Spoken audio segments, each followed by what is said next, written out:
والصلاة والسلام على رسول الله ተመልሰን መጥተናል እና ኢማን የሚባለውን ነገር መልሰን መላልሰን ልንጠያየቅበት ይገባል ለማለት ነው። አንድ አያትም ሳንጨርስ ጊዜው ስላለቀብን ከዛው ልንነሳ ነው።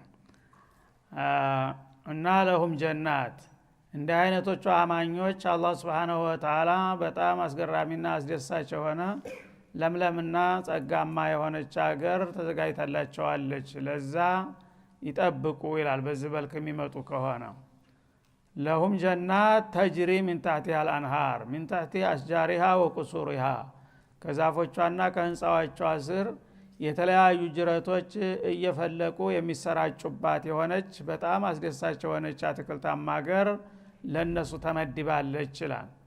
ذلك الفوز الكبير ታላቅ እድለኛ መሆን ማለት ይሏል ይህ ነው ይላል።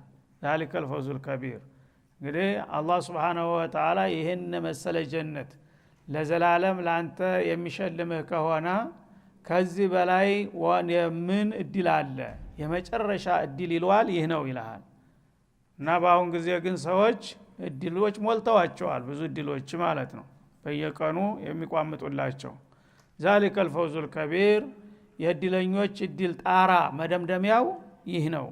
በዚች በተወሰነች እድሜህ በተወሰነች ዋጋ አበደል አቢዲን ማታልቅ ማትደቅ የሆነች ጀነተ ነዒምን ከወረስክ የመጨረሻ እድል ማለት ይህ ነው። ከዚህ በላይ ምን ትፈልጋለህ ይላል። ለዚህ ታላቅ እድል ታዲያ ዳጎስ ያለ ዋጋ መክፈል ያስፈልጋል ማለት ነው። እና አላ እነ ሲላአተ አላህ ጋሊያ እንዳሉት ረሱል የአላህ ሸቀጥ ውድ ነው፣ ትንሽ ዋጋ ይገዛውም ብለዋል ማለት ነው። እና የአላህ ሸቀጥ ውድ ነው፣ የአላህ ሸቀጥ ውድ ነው ካሉ በኋላ አላ እነ ሲላአተ አላህ ልጀና የአላህ ሸቀጥ መላችሁ ጀነት ናት። ጀነትን የሚገዛ ኢማን ወፈር ደንደን ማለት አለበት። እንደው ዝም ብሎ ከፈፍ ባለ ዋጋ ጀነትን ዘለቀቃለሁ ብለህ አታስብ ብለዋል ማለት ነው። ያወቀን ጨነቀው፣ ያወቁት እንደዚህ ነው ያሉት። ያላወቁት ግን ለዱንያ ብቻ እንዶ አርግልኝ እንጂ ጀነትንማ በአንድ ቆሪ ገንፎ ገዛዋለሁ የሚሉ ጎበዞች አሉ። ሱብሃንአላህ هذا كلمة الكفر عناد مع الله سبحانه وتعالى እና አላይ ነስላተ الله الجنة እያሉ ያላህ ረሱል አንተ ግን ጀነት ምንድነው በአንድ ቆሪ ዋጋ ይገዛል? استخفاف እና አለማወቅ ነው ይሄን ሁሉ የሚወልደውና ኢማን በጣም በጣም ትልቅ ነገር መሆኑን ማወቅና ቢያንስ እንኳን ስጋቱ ሊኖረን ይገባል። የኔ ኢማን እውነት ከላ ያሳልፋል ወይ? እውነት አላህ ዘንዳ ተቀባይነት አለው ወይ የሚለውን ነገር ልናስብበት ይገባል። እና አስረን ተቀለን ከኔ በላይ ማን አለ ብለን እንዳንኮፈስ ማለት ነው።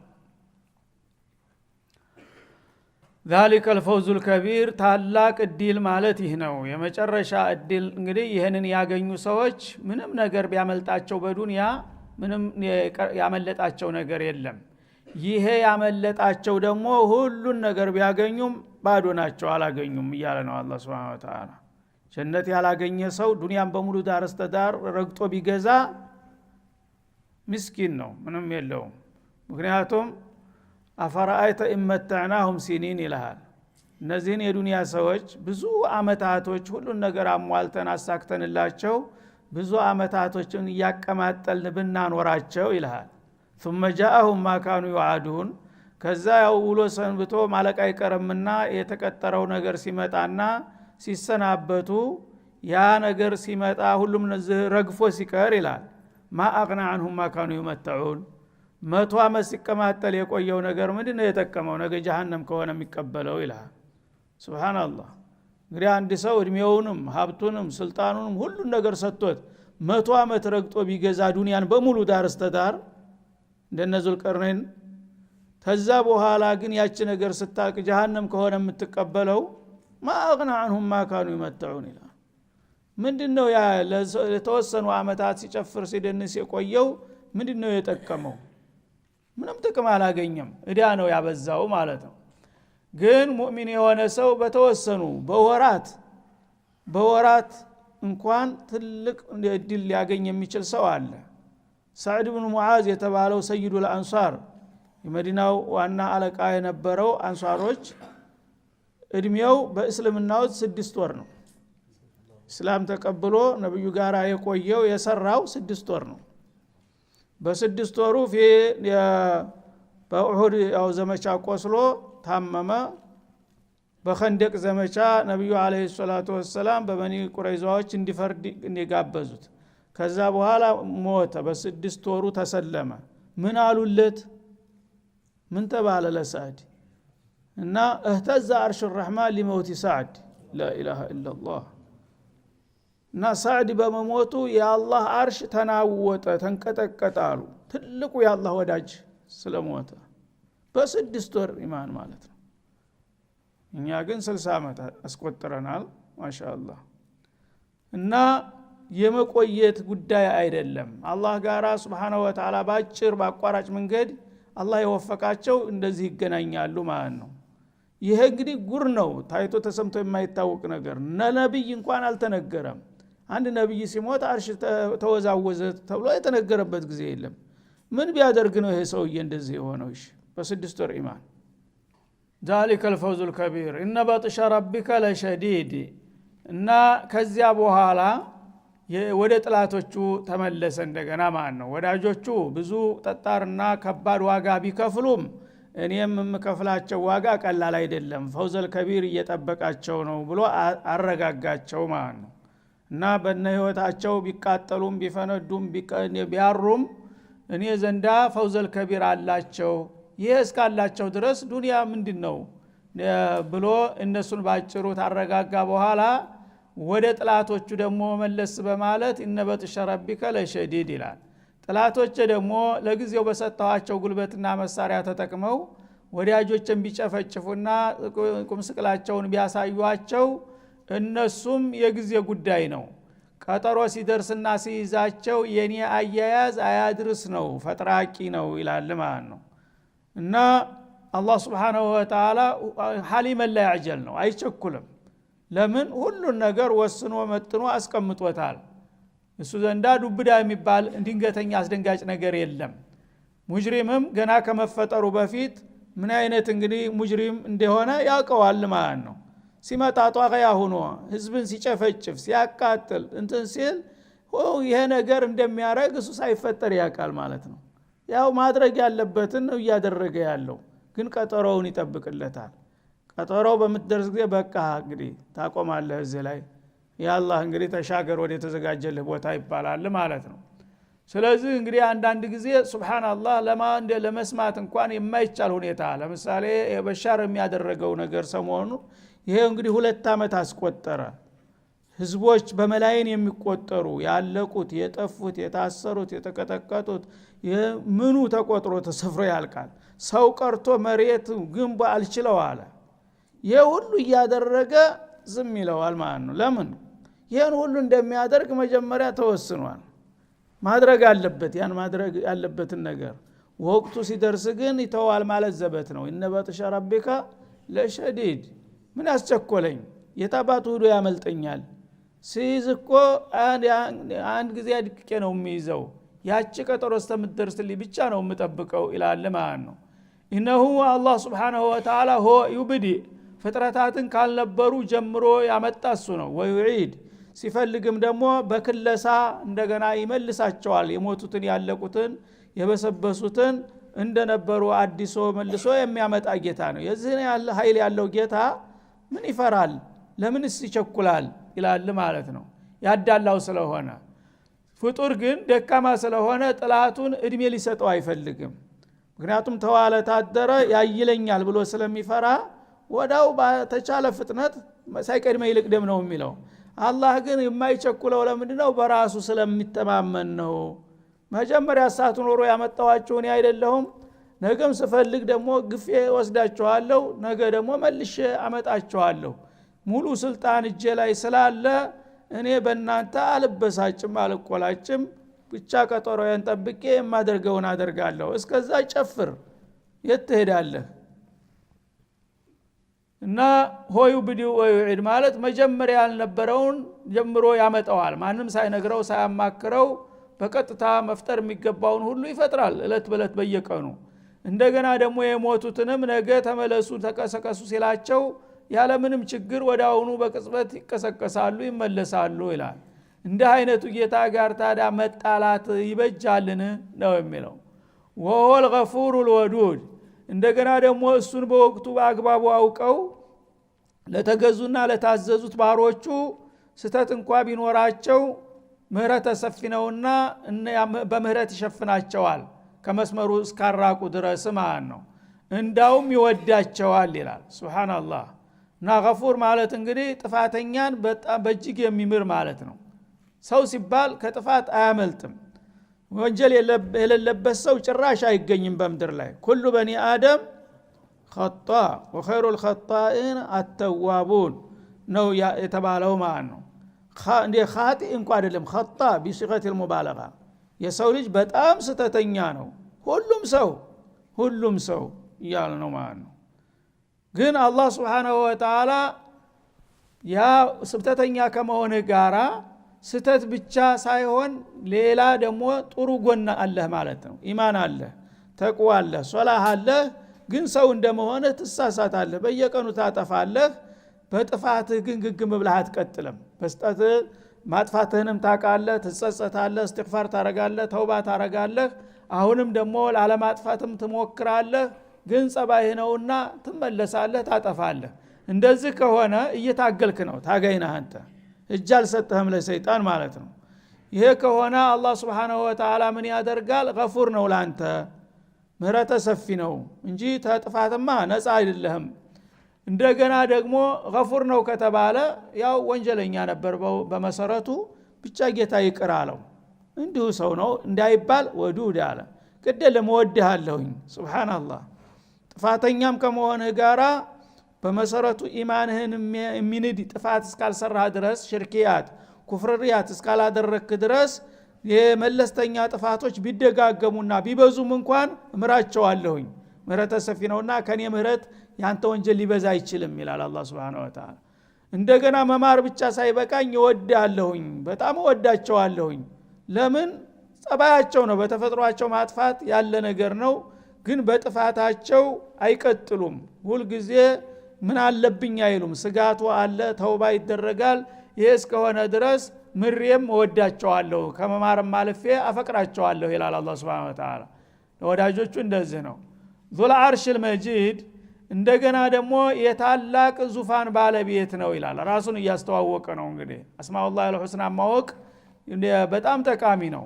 ምክንያቱም የአላህን ስምና ባህሪያት ያላወቀና ያልተገነዘበ ሰው ወይ በቁኑጥ ወይም ደግሞ በግደለሽነት ይጠፋል ማለት ነው። እና አላህ ምህረተ ሰፊ ነው ከተባለ የፈለገውን ያህል ብታጠፋና ብታከፋም ተስፋ አትቆርጥም ማለት ነው። ተተመለስኩ ጌታ ይቀበለኛል ማለትን ካወቅ ያው ጥሩ እድል አለ። እንደገና ከዛ አልፎ በተውባዬ ጌታ ይደሰታል ይወደኛል ካልክ ደግሞ የበለጠ ተስፋህ ለመለመ ማለት ነው። ዙል አርሽል መጂድ ከኃይሉ አኳያ ሲታይ ደግሞ የታላቁ ዙፋን ባለቤት ነው ይላል። እና አርሽ ማለት ሰይዱል መክሉቃት ተፍጥረታቶቹ ሁሉ የበለጠው ግዙፉ በጣም አስገራሚው ፍጡር እሱ ነው። ሰባትን ሰማያት ምድርንም ጨምሮ አርሽ ላይ ብትጣል የቀለበት ያህል አይሆንም ይላል የአርሽ ግዝፈቱ። ስለዚህ ይህንን ታላቅ ዓለም አርሽ የተባለን ዓለም ብቻውን ነው የፈጠረው፣ ሌሎቹ ጥቅቅኖቹ ይቅሩና ማለት ነው። የዚህ አይነት እንግዲህ ኃያል ጌታ ሰዎች እንደቀላል ያውታል። ፈዓሉ ሊማ ዩሪድ በዓለም ዙሪያ ደግሞ ለማድረግ የፈለገውን ነገር ፈጻሚ ነው ይላል። አላሁን ያለውን ነገር ማንም ሊከለክል አይችልም። ፈዓል ቢሲገተ ሙባለጋ ፋዒል ሳይሆን ማለት ነው። ፈዓል እና አላህ የሻው ነገር በምንም አይነት ማንም ሊገድበው አይችልም። ኸይርም ሆነ ሸር በማንም ላይ በምንም ላይ መሆን አለበት ብሎ ከወሰነ ማንም ሊገድበው የማይችል ውሳኔው ተፈጻሚ የሆነ ጌታ ነው ይላል ማለት ነው። አቡበክር ረዲየላሁ ዐንሁ ታመው በመጨረሻ በህልፈታቸው ህመም ላይ ደክመው እያሉ አንዱ መጣና ሷሃቢ ጠየቃቸው እና እንዴት ነው ሁኔታ ምናምን ሲል አልহামዱሊላህ ደህና ነኝ አሉ። እና ሐኪም መጥቶ አይቶ ነበር አላቸው። አሁን መጥቶ እያየኝ ነው በየጊዜው እየመጣ ያየኛል አሉ። ምን አለህ አሉ። ፈዓሉ ሊማ ዩሪድ አለ። ሐኪም የሚሉት ሰውየው ዶክተር ነው የሚጠይቃቸው። እሳቸው ግን የት ነው ያሉት? አላህ ጋር ነው ማለት ነው። ፈዓሉ ሊማ ዩሪድ ብሏል። እሱ የወሰነውን ያደርጋል፣ ምን ችግር አለው? ይሄ የአላህ ወዳጆች እንግዲህ እንደዚህ ናቸው። ፈዓሉ ሊማ ዩሪድ የፈለገውን ያደርጋል። ስለዚህ ሙእሚን ከሆንክ አንተ ለጌታ እጅ መስጠት ነው ያለብህ። ኸይር ቢያመጣ ኸይር አልহামዱሊላህ፣ ሸርም ቢያመጣ አልহামዱሊላህ፣ አንተ ያልከው ይበጃል፣ እኔ ባሪያ ነኝ ካንተ ፍቃድ ውጭ አይደለሁም ብለህ ሁሉ ጊዜ ለሱ እጅ መስጠት ነው ያለብህ እንጂ የመቆላጨት መበሳጨት አያስፈልግም ማለት ነው። ይህ ከሆነ በሙሲባህም ታተርፋለህ በኒዕማው ብቻ ሳይሆን። እና በዚህ መልክ እንግዲህ አላህ Subhanahu Wa Ta'ala ራሱን ያስተዋውቃል። ለምንድነው ለእንዲህ አይነቱ ጌታ እስከ መጨረሻው ብገዛለት ብቀጠቀጥለት ብቃጠልለት ምን ጎዳለሁኝ እንድትል ነው ራሱን የሚያስተዋውቅህ ማለት ነው። እና የሱን ነገር እንደቀላል እንዳታልፈው። ሀል አታከ ሐዲሱል ጁኑድ ይላል። እና አሁን ቀደም ሲል በሱራው መግቢያ ላይ እነዛ አረመኔዎች አማኞችን ከነ ህይወታቸው በጋመሳት ላይ እየወረወሩ ያርመጠመጧቸው እንዴት አይነት ግፈኞችና ጨካኞች ናቸው ትል ይሆናል። አይ የጨካኞችንና ያምባገነን የጨፍጫፊዎችን ጉዳይማ ካነሳን እነዚህ ብቻ ናቸው ትላለህ? አሉ እኮ ሌሎችም ይልሃል አላህ Subhanahu Wa Ta'ala። እና ሌላው ቢቀር አላታ ከሐዲሱል ጁኑድ በግዚያቸው ወታደር ኃይላቸው በማንም በምንም አይበገርም እየተባለ ይነገርላቸው የነበሩትን አልሰማህም እንደ ይላል። እነማን ናቸው እነሱ? ፊርዓውን ወተሙድ። ፊርዓውንና ተሙዶች በቀላሉ ለምሳሌ ማለት ነው። እነሱም ብቻ አይደሉም። እና እንግዲህ የቀደሞቹ የአስሐቡል ኡኽዱዶች ሲነሳ ይቀፋል በእውነቱ። ማንም ሰው ይህን ታሪክ ሲሰማ እንደቀላል ሊያየው አይችልም። ጠጉር የሚያቆም ነገር ነው፣ የሚሰቀጥጥ ነገር ነው። ግን አላህ Subhanahu Wa Ta'ala ብዙ ታሪክ ስለሚያውቅ ይሄ ታስገራሚዎቹ አንዱ ኢሚንት ነው ይላል። ስንት አሉ ከዚህስ ሌላ ከዚህ ያልተለየ ብዙ ጭፍጨፋ ያካሃዱ አሉ። ለምሳሌ በዚሁ በሸርቀል አውሰጥ አካባቢ የነ ፊርዓውንና የነ ሰሙድን ቂሷስ አልሰማችሁም? አልደረሳችሁም እንዴ? እነሱ ሲያደርጉት የነበረው ከዚህ ብዙ መቼ ተለየ ነው ይላል። በልለዚነ ከፈሩ ፊ ተክዚብ። ታዲያ እነዚህ በየዘመኑና በየሀገሩ ርህራሄ በጎደለው መልኩ የሰው ልጆችን ተንድርገት ጠርጎ ለማጥፋት እንዲህ አይነት ጭፍጨፋ የሚያካሂዱ ሰዎች ምንድነው ችግራቸው ትል ይሆናል ይላል። ችግራቸውማ ኩፍር ነው ይላል አላህ Subhanahu Wa Ta'ala። በልለዚነ ከፈሩ ፊ ተክዚብ። እነሱ የአላህ ረሱሎች መተው ጌታቸው ጋር ሊያስተዋውቋቸውና ሊመክሯቸው ሊገስጧቸው ሲሞክሩ የመጀመሪያው ችግራቸው ነብያትን ማስተባበል ነው። እሱ ከማን በልጦ ነው ይላል ማለት ነው። እሱ ጌታን ከየት አገኘው? እንዴት አወቀው? ዝም ብሎ ነው እባክህ ዞር በል ይላል። ይሄ ችግር ነው እንግዲህ ለዚህ ነገር ውጤት የሚያበቃቸው። መጀመሪያ ረሱሎች ጋር ይጋጫሉ፣ ያስተባብላሉ፣ ሐላል ሐራም የሚባል ነገር የለም። ከዛ እያደገ ይሄድና ማዓሊምቱ ለኩም ምን ኢላህ፣ ቀጥሎ ደግሞ አነ ረቡኩሙል አዕላ ተብሎ ቁጭ ይባላል ማለት ነው። እና መነሻው ምንድነው? ኩፍር ነው፣ ተክዚብ ነው ማለት ነው። ሰው ተከፈረ ምን ታረጋለህ አንተ? ዘረተል ኢማን ያለው ሰው ኢንሳንያ ያለው ሰው አላህን ፍራ ብለህ ትመክረዋለህ አይደለም እንዴ? የምን አላህ ነው ታለ ምን ታረጋዋለህ? አለቀ። ላ ተንበባዲል ኩፍር ጣራ ደረሰ ማለት ነው። ስለዚህ ፊ ተክዚብ እነሱ በማስተባበል ውስጥ ናቸው። በማስተባበሉ ረግረግ ውስጥ ተነክረዋል። እንደ አይነቶቹ ሰዎች እንዴት አድርገው ይድናሉ ብለህ ታስባለህ ይላል ማለት ነው። ወላህ ሚን ወራኢሂም። እና እነዚህን ሰዎች አላህ ከጀርባቸው ከቧቸዋል ይላል። የዛቻ የቁጣ አነጋገር ማለት ነው። አላህ ሚን ወራኢሂም ተኋላቸው ነው ማለት ምን ማለት ነው? አንተ አገር ሰላም ነው ብለህ ተንደላቀህ ተዝናንተህ እየተንጎባለልክ እያለ ጥላት ከጀርባ ከቧሃል ሳታየው ማለት ነው። እጅ ወደ ላይ ሲል ከጀርባ ሲያባርቅ ምንድነው የምትሆነው? መቆም ያቅተሃል ማለት ነው። ቁጥጥር ስር ገብተህ አልቆልሃል። እና በዛ መልክ ገለጸው ማለት ነው። አላህ ምን ጊዜም ቢሆን ከፊትም ከኋላም ተቀኝም ተግራም ሁሉም ዓለም በሱ ቁጥጥር ስር ነው። ግን በሚገባን ቋንቋ ሲነግር ማለት ነው አንተ በጣም የምትፈራው ኃይለኛ ጥላትህ አቸነፍኩኝ ከአካባቢው ጠራርጌ አባረርኩት ሀገር ሰላም ሆነ ብለህ ስትዝናና ባላሰብከው መልክ ከጀርባ ጠፍተ እንደ ተጠልፎ ተጠምጥሞ መጥቶ ድንገት ከጀርባ ቆም በሚልህ ጊዜ ዘወር ስትል የማትችለው ኃይል ከቦሃል ያ ጊዜ ምንድነው የሚሰማህ አላህ ዓለምን በሙሉ በዛ ደረጃ ነው የሚያያት ይላል ማለት ነው በሁሉም ጥጋበኞች ጀርባ እኔ ከበብ ያለሁኝ አያውቁም እንጂ ቀጠሮ ስላስረዘምኩላቸው እንጂ በምንም አይነት እኮ ከኔ የሚያመልጡበት መፈናፈኛ የላቸውም ከጀርባ እንደተከበበ ጥላት ናቸው ይላል ማለት ነው እና في سيطرة الله الكاملة ማለት ነው ሙሉ በሙሉ በአላህ ቁጥጥር ስር ነው ማንንም ጥጋበኛ ቢሆን አላህ Subhanahu Wa Ta'ala የቀጠረና የያዘለትን ቀጠሮ ይጠብቃል እንጂ አልበለዛ እሱ ካለ ሰኮንድ ደቂቃ ሊራመድ አይችልም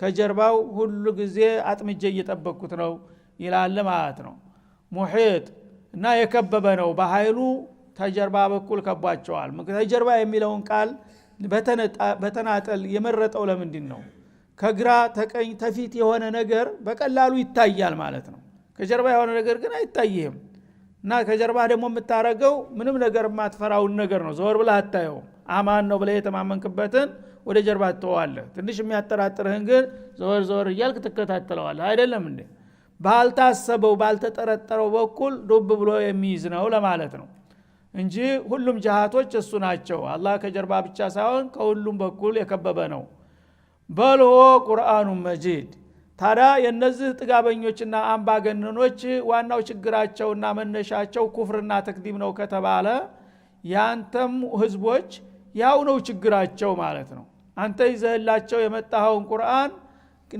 ሲህር ነው ሽዕር ነው ካሃና ነው ከዲብ ነው እፍትራእ ነው እያሉ ነው ያሉት እነሱ የሚለጥፉት የውሸት ቃል ግን ተውሸትነት አያልፍም እርግጠኛ ነኝ እኔ ባንተ አንደበት የማስነብበውና የማስቀርበው ነገር ቁርአኑ መጂድ በላም የላቀና የተከበረ የተቀደሰ የአላህ ቃል ነው እነሱ ግን እንደ ተራይ ሰይጣን ቋንቋ አድርገው ተነዘለት ቢሻያጢን ይሉታል ሌሎቹም እኮ ጥጋበኞች እንደዚህ ነው ችግሩ የጀመራቸው ያንተም ሰዎች ታዳ አንተ የምታቀርብላቸውን የጌታ መለኮታዊውን ቅዱሱን ቃል የአሳጢሩ ላወሊን ነው ከዲብ ነው ሲህር ነው እያሉ ያብጠለጠሉት ነው ያለው ይህ እስካደረጉ ድረስ እነሱም ግዚያቸውን ቀጠሯቸውን ይጠብቁ ይላል ማለት ነው في لوح محفوظ እና ይሄ ቁርአን መጂድ የተከበረው ቁርአን አላህ Subhanahu Wa Ta'ala እነሱ እንደሚሉት በቀላሉ የወረደ ነገር ሳይሆን في لوح محفوظ የተዘገበ ነው በጥብቁ ሰሌዳችን የሰፈረ የሆነ መለኮታዊ መመሪያ ነው ይላል ጥብቁ ሰሌዳ የሚለው ለውሐል መህፉዝ የሚባለው ነው ለውሐል መህፉዝ ማለት ዓለም የሚያክል ሰሌዳ ነው ዓለምን የሚያክል ሰሌዳ ነው ዓለምን ከመፍጠሩ በፊት በሰማያት በምድር በውስጥ በመሐከላቸው ያሉ ፍጥረታቶች በሙሉ አንድ ባንድ የሚደርስና የሚያጋጥማቸውን ኸይሩንም ሸሩንም አስቀድሞ ዝርዝር ሰንጠረዥ የተዘገበበት ነው እኔ ከመፈጠሬ በፊት ገሌ የተባለው በገሌ ሀገር በእንዲህ አይነት ሰዓት በእንዲህ አይነት ቀን በእንዲህ አይነት ቦታ ይወለዳል ተተወለደ በመጀመሪያው ቀን የሚያገኘው የሚያጋጥመው ኸይሩም ሸሩም በሁለተኛው ቀን በሶስተኛው ቀን እያለ ላንተም ለኔም ዓለምን በሙሉ እያንዳንዳችን የህይወት ታሪካችንን እኛ ሳንፈጠር ሰማይ መሬት ሳትመጣ እዛ ተዘግቧል ሁሉ ነገር ማለት ነው ሰንጠረዥ ተደርድሯል ከዛ እንግዲህ ተቀድቶ ነው የመጣው ቁርአንም እንግዲህ በነብዩ መሐመድ በመጨረሻው ነብይ አለይሂ ሰላቱ ወሰለም የሚወረደው መመሪያ መለኮታዊ ቁርአን ከዚህ እስከዚህ ያለው ምዕራፍ ይላክላቸዋል ተብሎ እዛ ተመዝግቧል ምንጩ ያ ነው ከዛ ወቅቱ ሲደርስ አወረደልህ ይላል አላህ Subhanahu Wa Ta'ala እነዚህ ግን አላዋቂዎች እንደቀላል ነገር አይቱት አሳጢሩ ላወሊን ይሉታል ሲህር ነው ሽዕር ነው ይሉታል ከዛ ተትልቁ ሰሌዳ ተቀድቶ የመጣ ታላቅ መመሪያ ነውና ይልቁንስ ራሳቸውን አታክስሩ በላቸው ይላል አላህ Subhanahu Wa Ta'ala ስለዚህ ቁርአንን እንደናቀው እያደረገ ነው ማለት ነው ቁርአን ማለት ተራ ቃል አይደለም ነው አንዘልና هذا القرآن على جبل لرأيته خاشعا متصدعا من خشية الله እንዳለው እናንተ ሰዎች ስትባሉ የርጥብ ደረቅ ናችሁ እንጂ በትልቁ ጋራና ተራራ ላይ እኮ ባወርደው ሊሸከመው የማይችል ትልቅ መለኮታዊ ምስጢር ነው ጋራዎች ተሰባብረው ተሰነጣጥቀው ሊወድቁ የሚችሉ ትልቅ ዕቃ ነው ያወረድኩት ይላል አላህ ሰዎች ግን እንደቀላል ነገር በመቁጠር እንዳውም እንደ ተራ እንደራሳቸው እንኳን ወሬ ማድረጉን ትተው እንደ መሰረት የሌለው ውሸት ነው ቅጥፈት ነው ቋንቋ ነው አሳጥሩ ላወሊን ነው ሲህር ነው እያሉ ያብጠለጥሉታል አይደለም እርግጠኛ ነኝ እንደ ቁርአኑ መጂድ في لوح محفوظ በጣም የተከበረ የሆነ የአላህ ቃል ነው በትልቁ ሰሌዳ ለዘመናት ተዘግቦ የቆየና ለመጨረሻዎቹ እድለኞች የተላከ መመሪያ ነው ይሄን የመሰለ መመሪያ እያጣጣላችሁና እያብጠለጠላችሁ ራሳችሁን ለኪሳራ አትዳርጉ ባካችሁ ኢላላ አላህ Subhanahu Wa Ta'ala هذا وصلى الله وسلم على النبي وإلى اللقاء